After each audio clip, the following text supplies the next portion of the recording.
One important factor to consider when trying to decide on a cruise line or a cruise ship is what size of ship will provide the experience that you're looking for on your next sailing. Both small cruise ships and large cruise ships have similar general features. It's the little, or should we say, big things that can make a difference.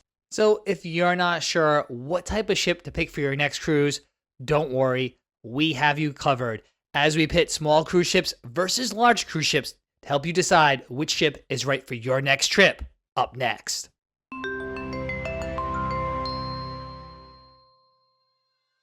Welcome aboard, cruisers. I'm Don B from Eat Sleep Cruise, where we help you see the world one port at a time. Heidi and I have sailed on ships that hold less than 200 people, as well as ships that hold over 7,000 individuals. So of course, if you have questions at all about cruising, small ships, or big ships, please leave them in the comment section below as we answer every single question. So let's just dive right into this comparison to help ensure your next cruise is smooth sailing.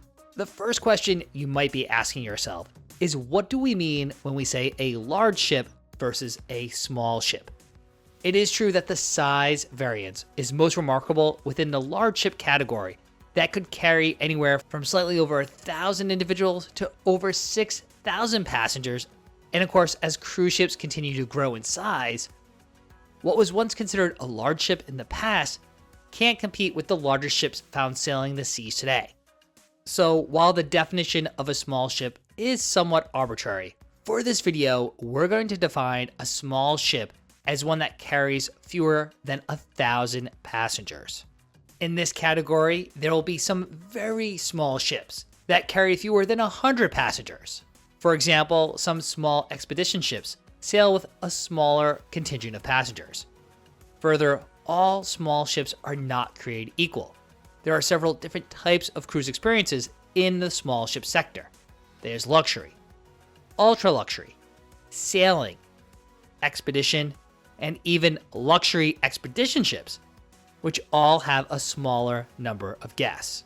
While luxury exists on some of the small ships in terms of decor, amenities, or culinary experiences, one of the most luxurious of all benefits is the access to lesser known places. What's more relaxing than sailing in the company of like-minded guests who already have something in common with other guests? The choice to sail on a small ship is a conscientious one. Passengers on small ships skew older, as that demographic has more time and typically more money to enjoy this type of cruise. The decor on smaller ships tends towards elegant rather than glitzy or shocking. Soft goods reflect a style that one might find in a fashionable hotel. And while Heidi and I are known as mega ship enthusiasts, and we've sailed on the world's largest ships, there are several pros of choosing a small ship. The biggest one, of course, is that these ships are small. With fewer passengers, many typical cruise routines require far less time and planning. Checking in and going through security doesn't involve waiting in long lines. Leaving for a shore excursion also doesn't necessitate 15 or 20 minutes of lead time to get to the meeting spot. And even disembarkation takes less time. Sailing on a small ship is a time saver. Small ships appeal to those who value organizing their own vacation. Generally speaking, small ship cruisers are well traveled, and the destinations rank high on their list of desires.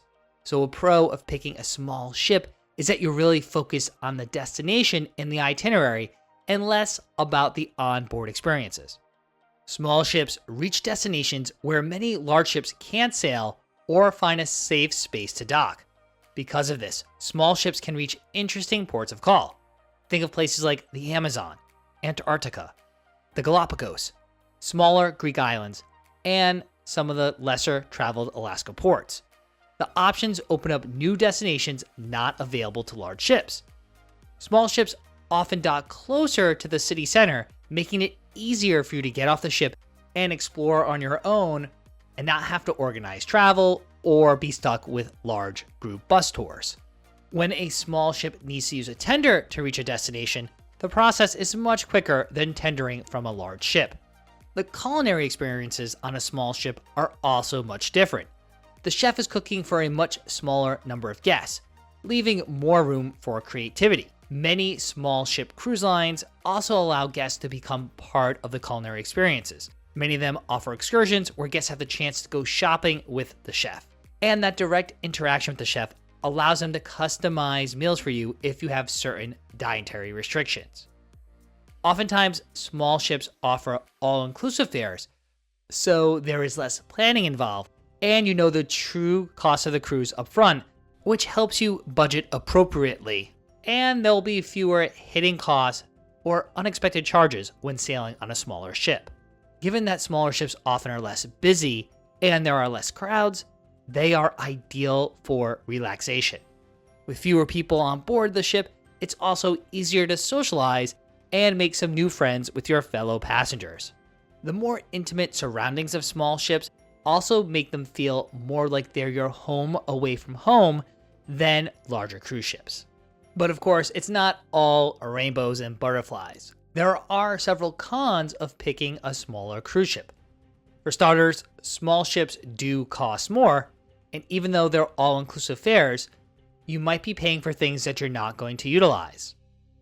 Small ships don't usually offer dedicated spaces for children, which makes them a less appealing option for families.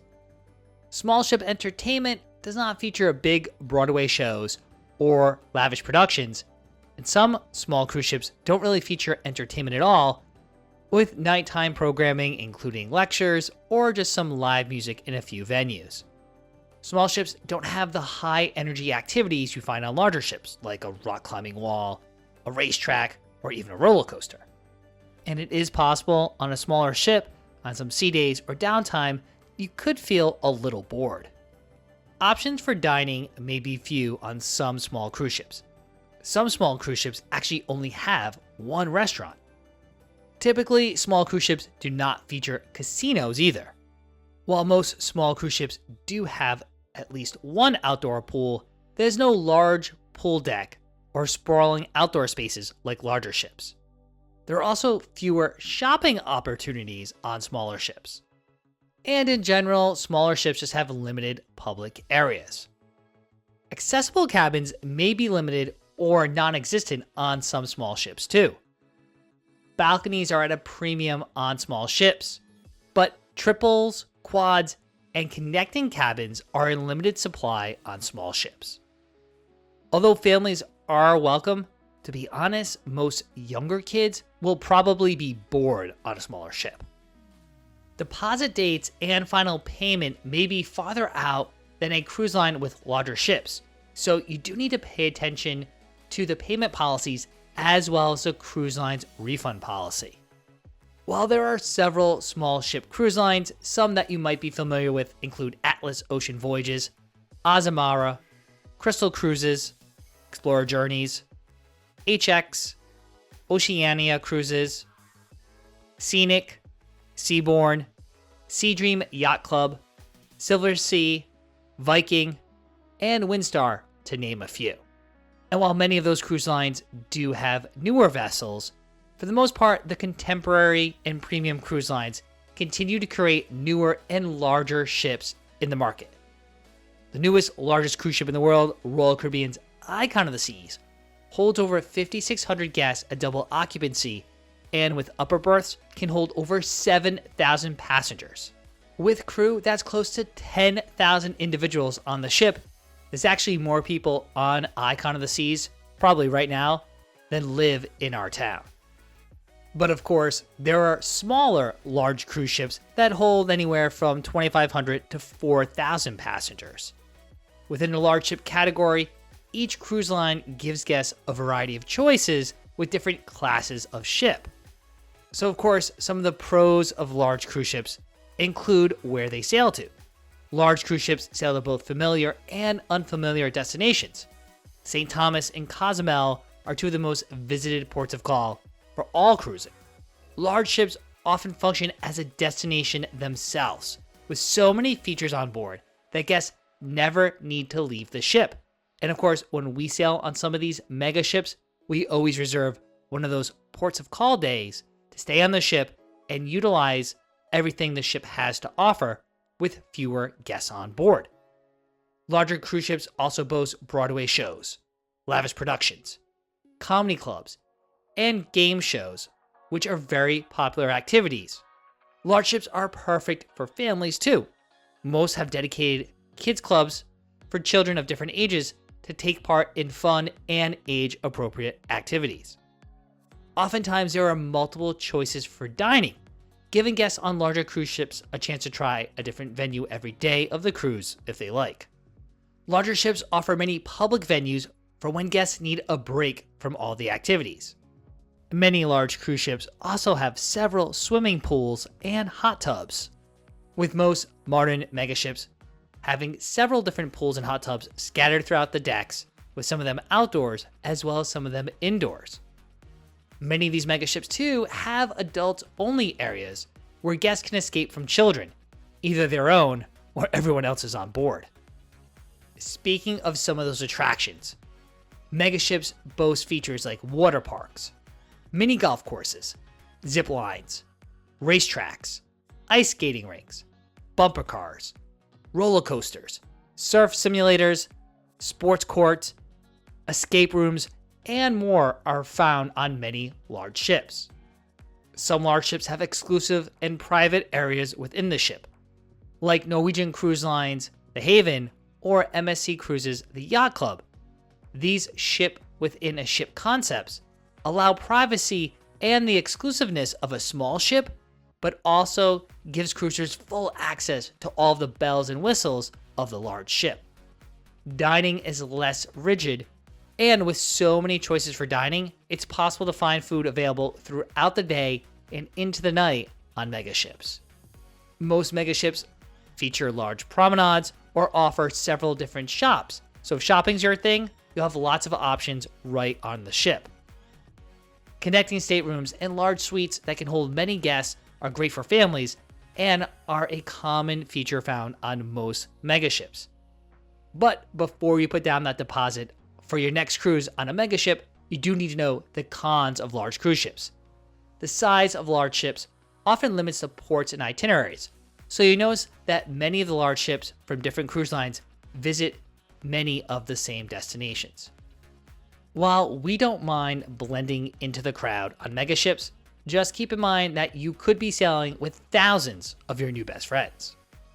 Some of these megaships might be so large that you will not have enough time to explore the entire ship or experience all the entertainment or test out all the onboard attractions. So you might get a little FOMO if you don't get to do everything during your trip.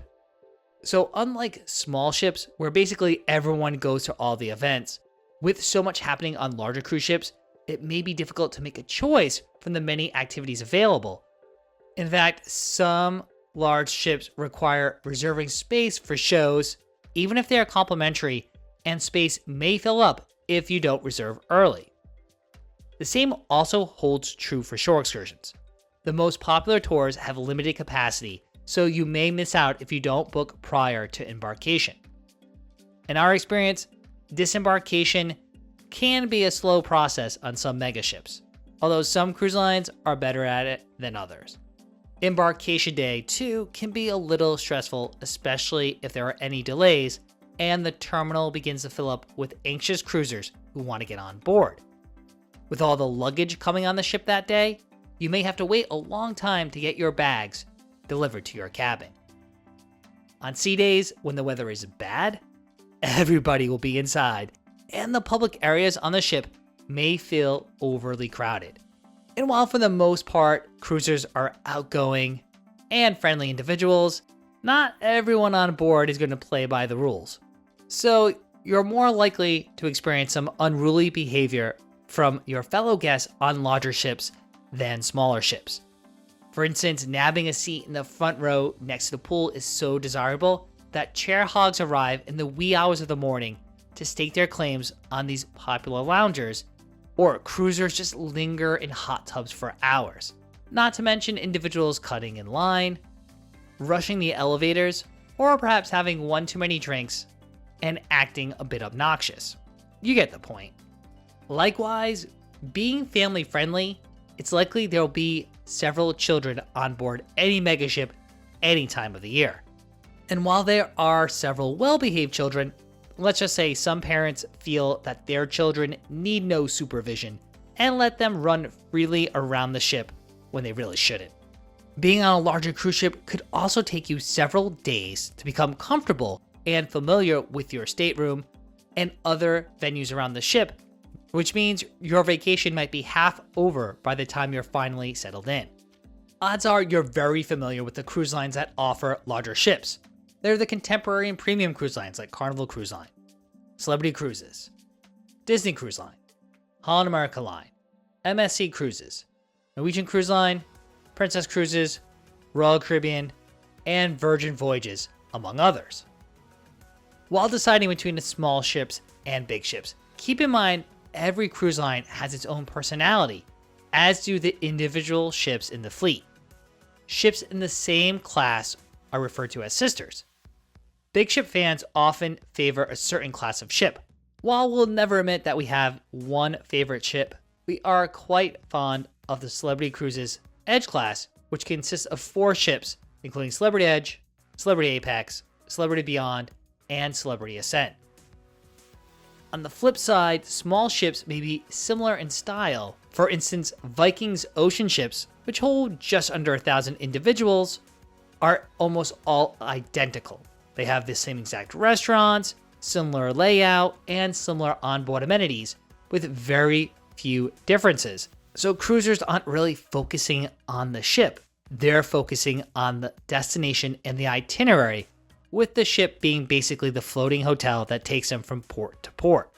But that's just one example, and it's not always the case, especially with expedition cruises, which use a variety of small ships.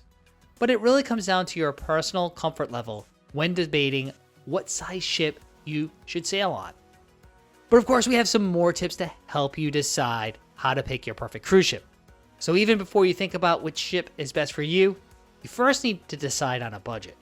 A realistic budget goes a long way in helping decide between a large or small ship and on your stateroom selection.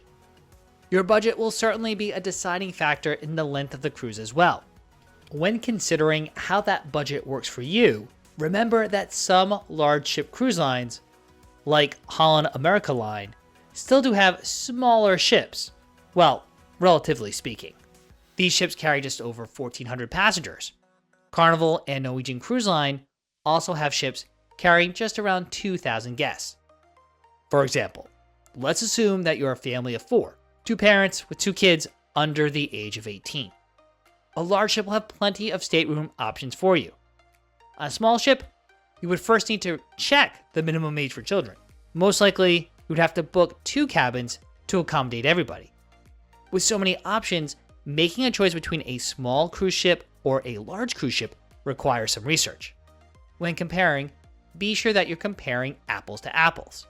Further, of course, we always recommend you find a qualified travel agent to help book your cruise. Now, unfortunately, Heidi and I are not travel agents. That is why we've partnered with MEI-Travel. They are the trusted travel partner of Eat, Sleep, Cruise.